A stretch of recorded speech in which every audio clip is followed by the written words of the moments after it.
हमारे जो routine government के काम होता है उस हवाले से बात हुई, लेकिन जो मुझे लगता है सबसे मेन जो आज फैसला कैबिनेट में था वो एक सब कमेटी को कायम करने का जो फैसला था रिजर्वेशन के मामले को देखने के लिए। रिजर्वेशन को लेके बहुत सी बातें की जा रही हैं, शिकायतों का हमारे नौजवान खासकर ओपन कैटेगरी के उनको लगता है कि उनको अपना हक नहीं मिल रहा है, लेकिन उसके साथ साथ वो लोग जिनको राइट रिजर्वेशन के दायरे में लाया गया है वो नहीं चाहते हैं कि उनके हक में कोई कमी हो। तो इसलिए आज कैबिनेट ने फैसला किया है कि एक सब कमेटी कायम की जाएगी। उस कैबिनेट सब कमेटी में 3 ऑनरेबल मिनिस्टर होंगे और उन्हें कैबिनेट ने ये कहा है कि वो एक होलिस्टिक व्यू इस रिजर्वेशन के मामले का लें। वो ये देखें कि अभी तक क्या हुआ है, क्या हमने उनको जो है उससे आगे गए हैं या हम वहीं तक हैं, और आगे क्या फैसले लिए जाने चाहिए ताकि किसी का हक जो है वो छीना ना जाए, लेकिन इंसाफ सबसे हो। उमर तो साहब, इसके लिए कैबिनेट सब कमेटी अब बनाई गई है। साल की गवर्नमेंट है, लोगों की फलाह व बहबूद के लिए। अब इसे कहेंगे कि 1 महीना हो गया, क्या क्या असर करने ये मौजूद नहीं होगा, लेकिन एक बार जो रेजोल्यूशन नेशनल कॉन्फ्रेंस का मंशूर में था, इसी पर बुनियाद है, उसका किस तरह का रेस्पॉन्ड है गवर्नमेंट ऑफ इंडिया की तरफ से? दूसरा, जो हमारे प्रिजनर्स है उन पर छोड़ने की कोई बात होगी?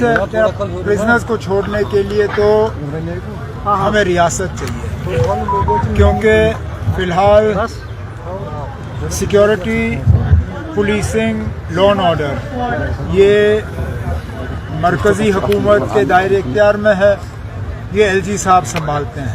लेकिन उसके बावजूद जहाँ कहीं हमने पुलिस की इंतज़ामिया से बात की है, उनसे हमने कहा हुआ है कि इसको दोबारा से देखना होगा, खासकर जो क्या कहते हैं वेरिफिकेशन के मामले में जिस तरह लोगों को तंग किया गया था। जैसे मैंने असेंबली की तकरीर में कहा था, जिस तरह वेरिफिकेशंस को एक तरफ से वेपनाइज किया गया, उस पर काफी हद तक एक रोक लगाई गई है। आगे भी इसमें थोड़ी और नरमी होगी, लेकिन जहां तक लोगों को जेल से छोड़ने की बात है, उसके लिए पहले दिन से हम जम्मू कश्मीर को दोबारा रियासत का दर्जा दिलवाने में हम लगे हुए हैं, क्योंकि हमें मालूम है कि कुछ ऐसी चीजें जो लोग चाहते हैं उसमें प्रोग्रेस हो, वो हम यूपी के जरिए नहीं कर सकते।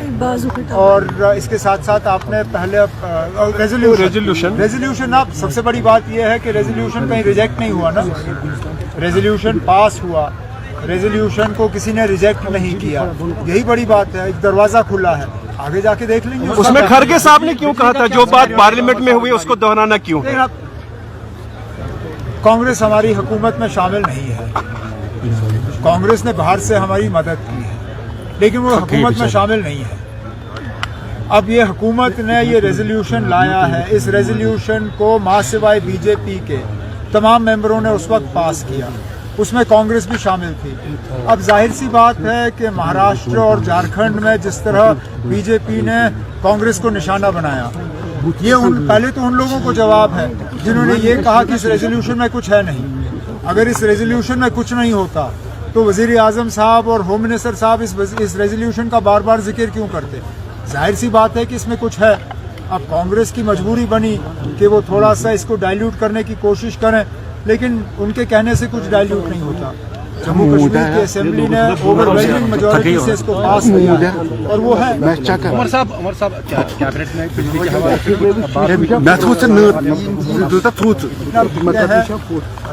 कैबिनेट ने तो पहले ही विंटर प्रिपरेशन का काम किया है।